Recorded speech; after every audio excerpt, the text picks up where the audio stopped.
Disclaimer! I do not own any images or video displayed in this video, nor do I represent Bushiroad or the Vanguard series in any way. Please support the official cards and anime. Seriously, it's right here on YouTube for free. Also, I am just getting into Vanguard. If you are here thinking I am teaching about Vanguard, you are mistaken. Thank you for your support.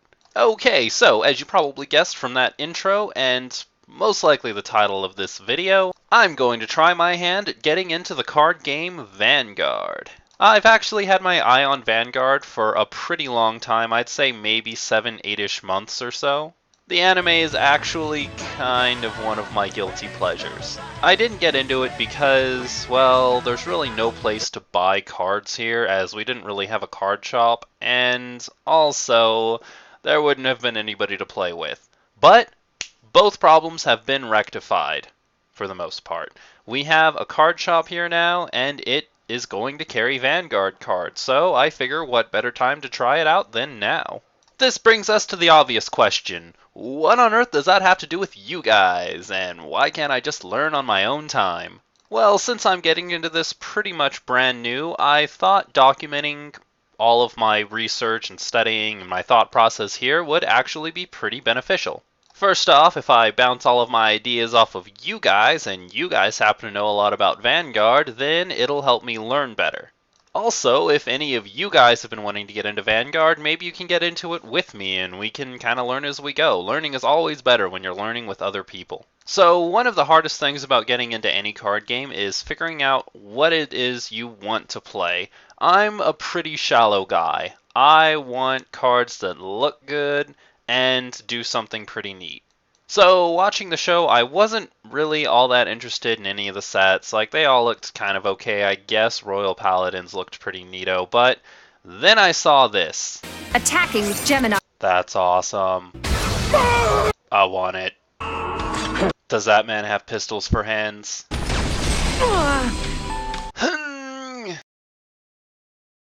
Dude, Okami was my favorite Zelda game. Yo, Amaterasu.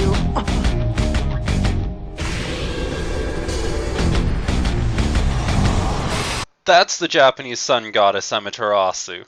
If this deck gets the moon goddess too, it is on. I can do a superior ride.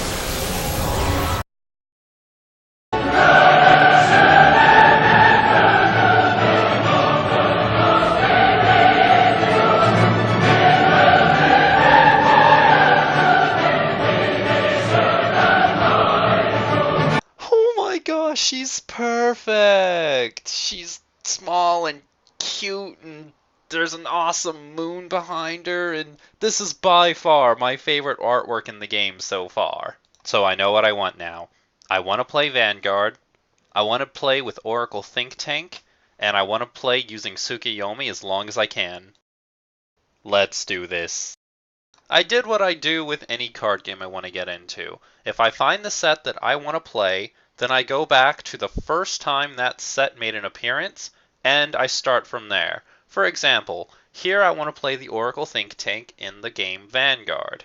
Oracle Think Tank was first released in Set 1, so I went back to Set 1 and I made a deck purely using Set 1 cards. Once I was done, I mixed in cards I liked from Set 2, then Set 3, so on and so forth. I pretty much kept going until I was at current day what my deck would be if I'd started from the beginning.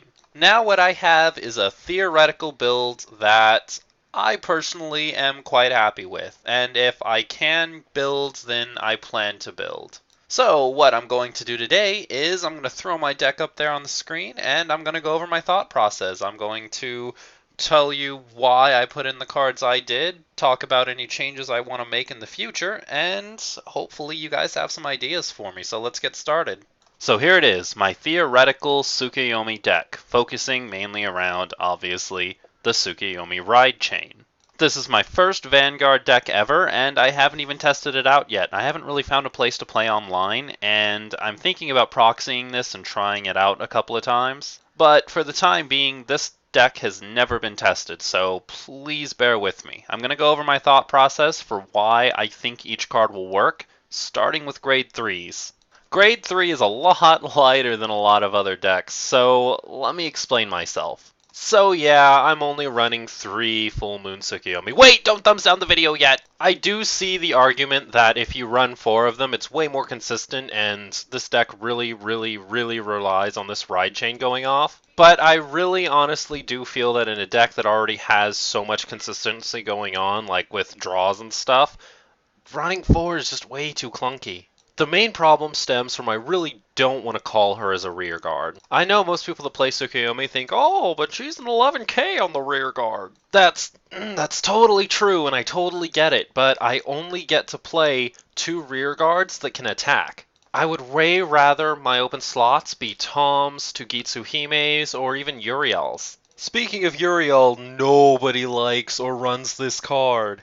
Honestly, I don't get it. I think she's a pretty good card. Somebody on a forum was like, well, she's a really gimmicky card. And I was just thinking, yeah, but her gimmick is pushing for game. Most good Vanguard players I see spend their opponent's turn maximizing the defensive power of their hand.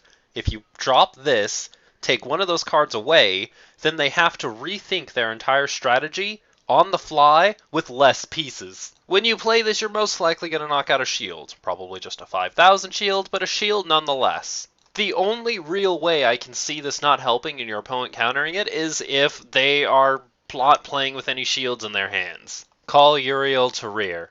Bind 1. Silly Kudo. Little did you know that none of the cards in my hand were shield triggers because I knew you were going to play Uriel. Swing 18k to Vanguard. Oh, wait a sec, I lose. I mean, hey, if nobody's gonna use it, that's fine. It just makes it a more unpredictable play on my part that people won't really count on. So, yeah. I do run CEO Amaterasu, and I do also admit that she's probably not that necessary, and I mainly run her because of the whole Moon Goddess and Sun Goddess thing. But I still have some uses for her. From what I've seen, she's a really good game-finishing card. Once I've gotten my uses out of Tsukuyomi, then I can cross-ride Amaterasu and get ready to finish. Soul Charge 1, check top card of my deck. If it's a trigger, put it back. If not, put it on the bottom. Also, if it's late enough, this lets me check where I am in the stack or how close I'm getting to my stack. There are number theories behind her too, but that's mainly what you need to know. She's a good replacement for Tsukuyomi, or I can cross-ride over Tsukuyomi if it's late game and I need to finish. My grade 2s are pretty much standard Tsukuyomi. Half Moon Tsukuyomi, most critical ride, 4 makes it happen. Tom is Tom. I only run 3 because it looks like 13k Vanguards are starting to become a thing. Tugitsuhime hits good numbers. I can pretty much count on her being a 12,000 every time she attacks, and even if she doesn't, 9,000 still hits the numbers I need, and I'll explain that here in a little bit. I feel Dog Amaterasu is absolutely necessary to this kind of deck, but not as much as people say it is. You can do some kind of cheesy things with this guy, like play him and then attack a rear guard you know doesn't matter, and when he goes off, Soul Charge 1, and then just never need him again. After you get him to Soul Charge 1 time, he might as well be a 9k vanilla. I'd rather fill his spot with some other people, so I don't run him in more than 2.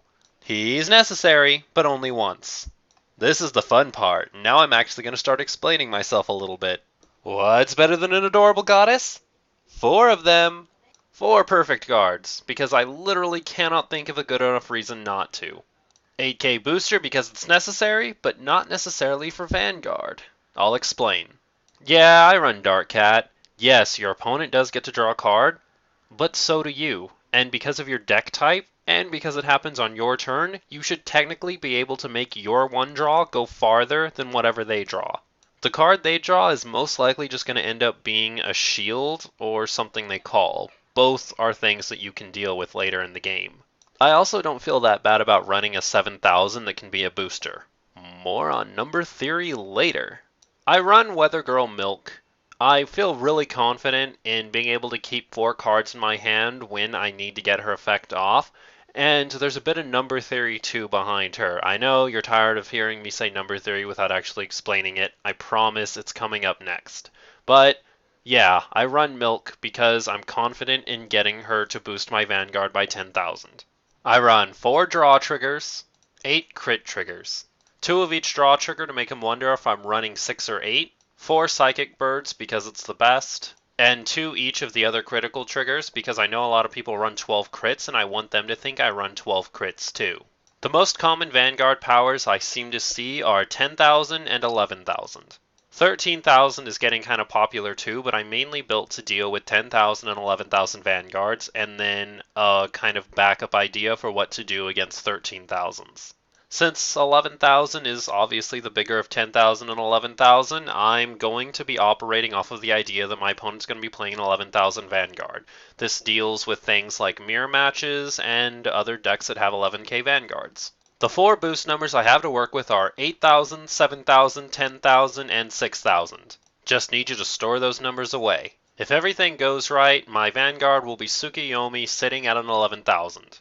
Best case scenario, I have one Weather Girl Milk in my back and I have 4 cards in my hand.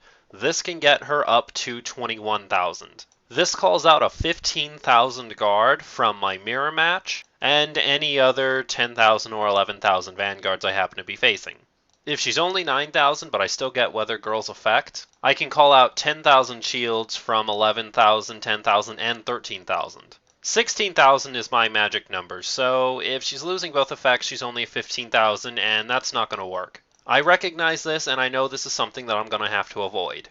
21,000 is literally the perfect number because it beats my mirror match and 11,000 and 10,000 Vanguards. They have to keep up using 15,000 worth of shield. Milk is the only way I can make that happen using Tsukuyomi as my Vanguard with the current Oracle Think Tank cards that are out right now, so that's what I aim to make happen. This is why I feel Milk is necessary. I could run an 8,000 or 7,000 behind Tsukuyomi, but there's really no difference between 7,000 and 8,000 boost. 16 and 21 are my magic numbers, so if they're 17,000, 18,000, or 19,000, it's the same thing, just 10,000 shield. Powered up Amaterasu Vanguard can hit our ideal 21 using the 7,000, 8,000, or 10,000. Not only do we call 15,000 shields out of 10k and 11ks, but at a full 24 we also hit enough to drag 15k out of 13ks as well. These can be powered up by 7ks or 8ks. Both are above 16k, so both call out 10k worth of shield. Powered up Tagitsu calls out 10k worth of shields no matter what she's boosted by, even if the opponent is using a 13k Vanguard. In fact, if your opponent's only using a 10k Vanguard, you can boost her with the 8k to call out 15k worth of shield, which is a great option. 9k rearguards can call 10k shields out on 10k or 11k Vanguards, whether boosted by the 7k or the 8k. However, no boost will give them enough to call out 10k shields from a 13k Vanguard. This is only possible if Tsukuyomi is your Vanguard and getting 10k from Milk.